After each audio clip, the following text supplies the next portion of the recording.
Boa tarde, pessoal! Vamos a mais um dia de aula! E hoje nós teremos aula de História.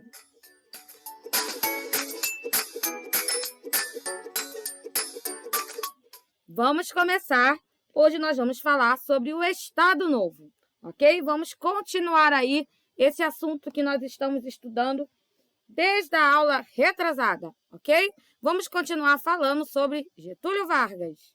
Então, pessoal, de acordo com a Constituição, a eleição para presidente deveria ser realizada em 1938. No entanto, em novembro de 1937, Getúlio Vargas deu um golpe de Estado e cancelou as eleições democráticas, dando início a uma ditadura. Esse regime político vigorou até 1945 e ficou conhecido como Estado Novo. Resumindo, o Estado Novo foi um período de governo iniciado com Getúlio Vargas e se estendeu entre 1937 até 1945. O definimos como uma forte ditadura que eliminou os direitos políticos, a cidadania, e impôs ao país uma forte repressão. Vamos ver.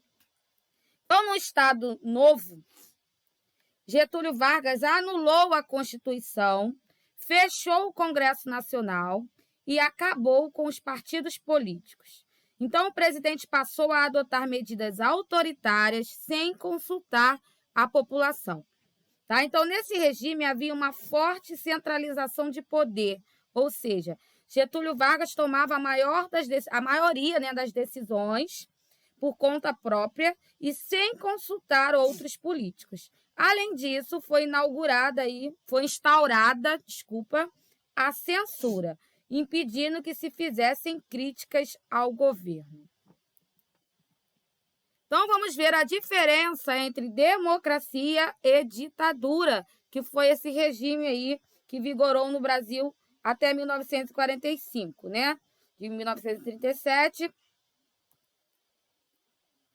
até 1945.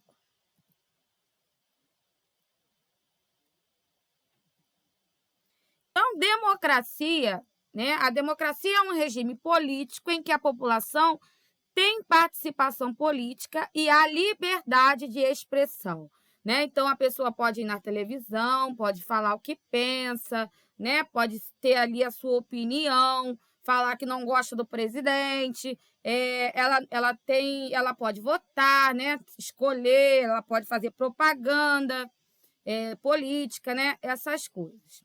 E a ditadura é uma forma de governo caracterizada por medidas autoritárias, Então, limitam a liberdade de expressão e outros direitos dos cidadãos. Então, na ditadura, as pessoas não podiam falar tudo o que queriam, Então, era tudo limitado, Nem tudo podia ser passado na televisão, ter ouvido no rádio. Então, era tudo muito limitado. As pessoas não tinham liberdade de expressão, não podiam falar mal do governo, fazer críticas ao governo. Então, foi um período aí que o país passou, que chama ditadura.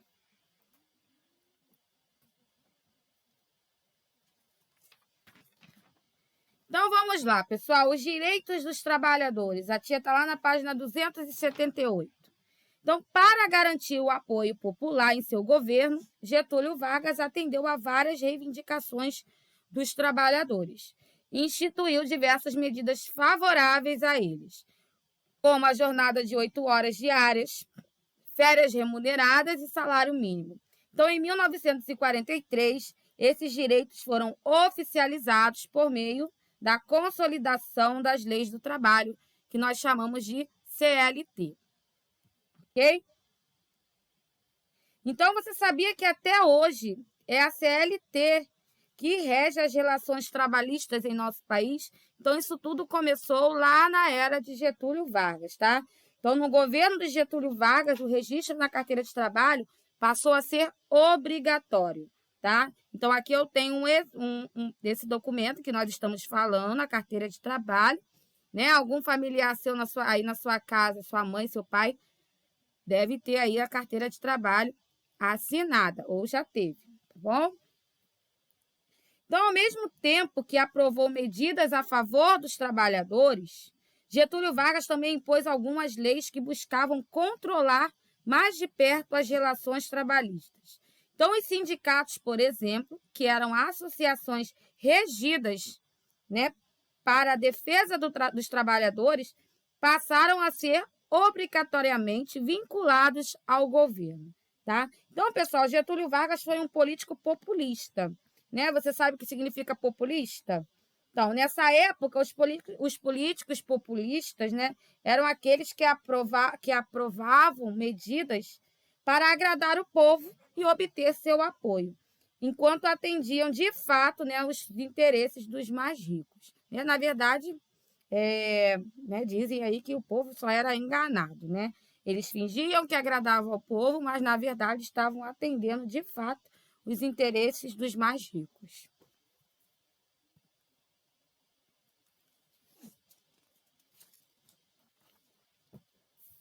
Então, pessoal, o Estado Novo ele foi caracterizado pela intensa publicidade a favor do governo. Então, em 1939, Getúlio Vargas criou o Departamento de Imprensa e Propaganda, né, para desenvolver as propagandas, anúncios e notícias que falassem bem do governo. Então, a instituição era responsável ainda por fiscalizar a mídia para evitar a transmissão de mensagens contrárias ao governo. Então, muitos cartazes produzidos pelo DIP, né, que é assim que era conhecido, o Departamento de Imprensa e Propaganda, traziam imagens valorizando a figura pessoal de Getúlio Vargas e destacando como líder da nação e dos trabalhadores. Ó, como vocês podem ver aqui nessas imagens, que faz parte aí de uma cartilha produzida pelo governo e mostra aí Getúlio Vargas interagindo, né, com a juventude, com as crianças. Então, né, qual era a intenção do DIP, né, desse departamento de imprensa, ao produzir, né, essas imagens? Na verdade, eles queriam passar, né, a imagem de Getúlio Vargas como um líder importante, preocupado com as questões trabalhistas, com o povo, né, com a juventude. Então, essa era a intenção dessas propagandas que eles faziam. Agora nós vamos falar sobre a era do rádio. Né? Então, durante a década de 1930, o rádio alcançou, né? Desculpa, pessoal, a tia está gaguejando aqui. O rádio alcançou grande popularidade. Então, assim, Getúlio Vargas aproveitou esse recurso como principal canal de comunicação com a população. O programa oficial do governo de Getúlio Vargas no rádio chamava-se Hora do Brasil e era transmitido diariamente. Nele eram divulgadas as principais informações sobre as ações do governo e era feita a propaganda política de Getúlio Vargas. Então, como os dias de hoje, né? Aqui tem uma imagem de uma família. Eles estão ouvindo um discurso de Getúlio Vargas no ano de 1942. Então, assim como hoje, que a família, né, se reúne à frente da televisão para assistir jornais, novelas, antigamente as famílias se reuniam em frente ao rádio, tá? Não existia ainda a televisão. Então, as famílias sentavam, né, se reuniam em volta ali do rádio para ouvir as notícias, as propagandas políticas, ok? Agora vamos lá, pessoal. Vamos falar sobre o carnaval nas ruas e salões. Então, o costume de festejar o carnaval já existia no Brasil desde o século XIX, né? No entanto, foi na década de 1930 que o governo de Getúlio Vargas passou a assumir a organização oficial desse evento popular, exercendo também o controle sobre a cultura do país. Então, os desfiles e concursos de rua passaram a ser programados pelo governo, que estipulava também o conteúdo das músicas para que valorizassem a imagem do país. Tá? Então, a população mais rica, por outro lado, costumava festejar o carnaval em bailes realizados em clubes e salões particulares. Então, pessoal, o governo controlava também o carnaval. Então, não podia tocar qualquer música, né? Eles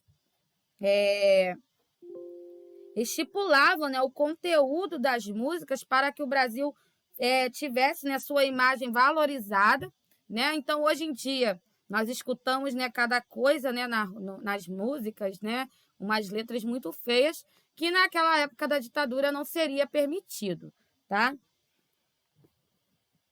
Então, pessoal, essa foi a nossa aula de hoje. Nós falamos aí mais um pouco sobre a história do Brasil, sobre a época da ditadura.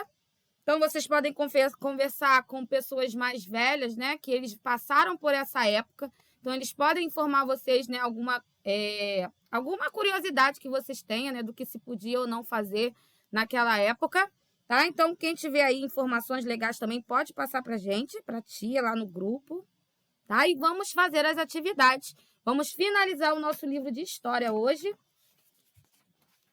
Páginas 279, 283, 284, 287 e 288, tá? Então, vamos lá, pessoal, fazer as atividades. E beijinhos para vocês. Até a próxima aula. Tchau, tchau!